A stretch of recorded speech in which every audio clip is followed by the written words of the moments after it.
Remember a while ago when there was some big thing about people having crystal Pepsi? I don't remember exactly when or what the big deal was, but I remember when my friend offered me a can. Apparently his dad had several cases sitting in his work shed. Now the thing about my friend Dominic is that his parents are weird. It was a little off-putting. His mother collected porcelain dolls and fancy plates. His father collected soda merchandise and coins. They were really intense about their collections, but they were never ones to waste money. I don't think anyone else in the neighborhood had near the same amount of savings as the Price family. They were extremely responsible with their money and weren't against selling valuable pieces of their collection. They both worked steady, well-paying jobs, and they lived in a house well below their means. They didn't spend frivolously just because they could. They planned to have a nice sum to guide them through retirement. Dominic Price wasn't as serious as his parents though. Part of why we were friends was his amazing sense of humor. He was one of the funniest people I knew. He was adventurous, and throughout the years, we'd gotten into all sorts of trouble together. We were infamous among the neighborhood. That's besides the point, because on this day, all our infamous duo was doing was taking one can of Crystal Pepsi from one of the many cases that was stacked in the back corner of the work shed. To keep a story short, we drank a can in the shed. It tasted weird, and it was just a general waste of time.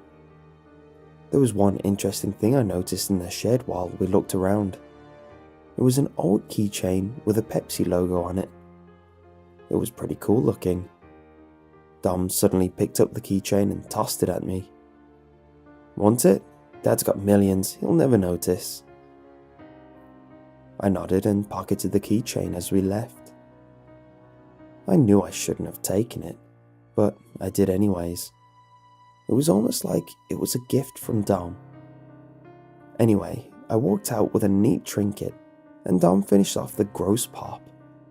I didn't think much of our little shed escapade, except to worry that Mr. Price would find out and be upset. It was a week later when I sat down with the Price family for dinner, and my anxiety over being caught was validated.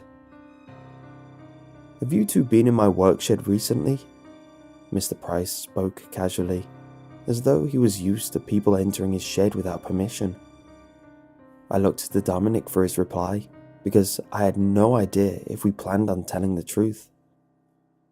"Yeah, we tried one of the Crystal Pepsis last weekend," he admitted. His father nodded and asked that we get permission before going into his shed. The rest of the dinner went smoothly, but I couldn't help but feel nervous that Mr. Price knew about what I'd taken. When I left the house that night, I could swear Mr. Price glared at me as we said goodbye. I didn't sleep well that night. I brushed it off as guilt over the petty theft, but the sounds freaked me out. I kept hearing a noise which sounded like someone pacing outside my bedroom window. Over the next week, I wished my room was located on a higher floor, because I swore that something was outside. It tapped and scratched at my window, and several nights I saw a silhouette standing out on the lawn. I was afraid. I thought that maybe Mr. Price was trying to scare me into a confession. If that was the case, it worked. I showed up at their home on a Saturday afternoon, but Dom was out. I admitted that I was actually there to see Mr. Price. We walked into his living room together and each sat in a chair. I pulled the keychain from my pocket. "I'm sorry, Mr. Price. I took this from your shed a few weeks ago." I spoke nervously, rushing to get the words out. "I know, and you kept it from me. You lied about what you took from my shed." His voice was low and stern. It sent a wave of fear through me. I'm sorry." I stuttered out the apology, in no place to correct him on exactly who had told the lie. "Listen," his voice softened. I normally wouldn't care about a small theft, but this thing is cursed. I stared at him for a moment, waiting for the punchline to this joke. He remained calm and serious, so I just nodded at his statement. Mr. Price was weirder than I thought. "There's something inside it," he continued, but quickly broke into a fit of laughter. "I'm sorry, it's just you almost seem to believe it. This thing does have a history of being stolen, but that's all." I was confused and honestly didn't find the joke very funny after the week I'd had. "Returning it doesn't change the fact that it was stolen and that you lied to my face." I was as polite as possible for the rest of the conversation and left as soon as I could. As I was leaving, I heard Mr. Price call out a final statement to me. "Returning it doesn't change the fact that it was stolen and that you lied to my face." I was stepping out the front door as he said it. I turned to apologize once more, but his wife closed the door in my face. I thought the weird noises and strange figures would go away once I returned the keychain, but nothing changed. I spent another week nearly sleepless before I found myself back at Dom's house for dinner. His mother let me in and led me to the table.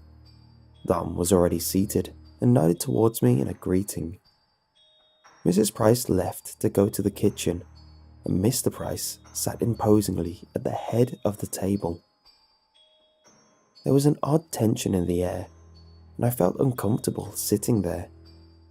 I noticed that the table hadn't been set, which made me realize how unusual it was for everyone to be seated for dinner so early. When Mrs. Price came back into the room, she was holding a hammer, and her husband suddenly stood. I sat in shock as they walked over to me.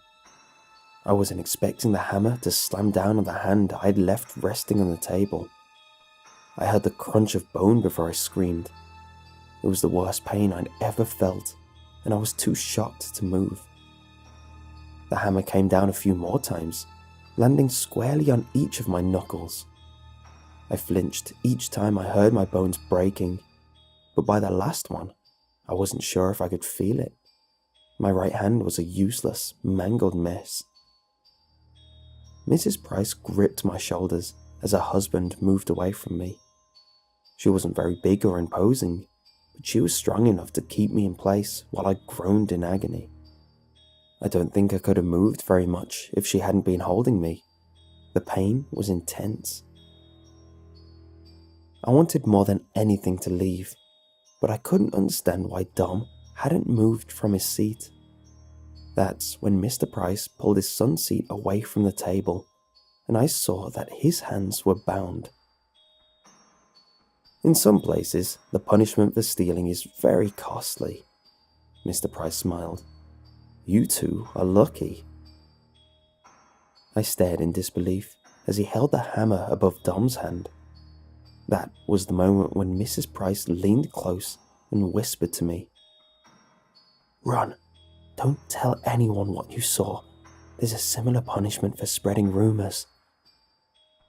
She giggled at that, and it sent a chill through my body.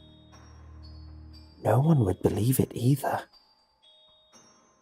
She gave me a slight shove, and I ran out of the room as the first of Dom's screams rang out.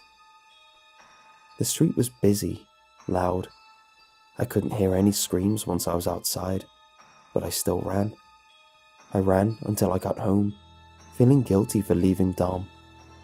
They were his parents, though, and I was a skinny teenager. I didn't know how to help.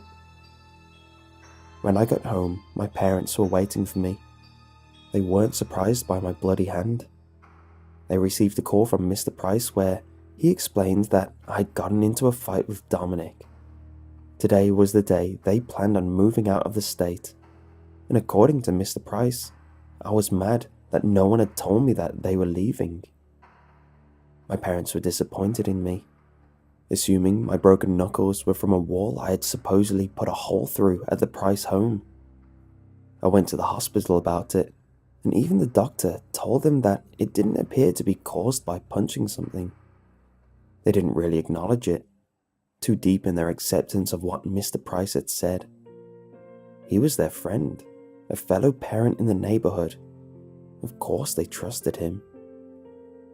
Dominic wasn't in school on Monday, and when I walked by the Price house at the end of the day, it appeared empty. I steeled myself and walked up to the door, knocking softly. No answer. I peeked in a window and found the home devoid of furniture.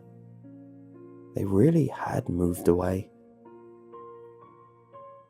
It's been years since then, but I've never found a trace of them. I don't know why they believed in such severe punishment for theft, or why someone was outside of my home.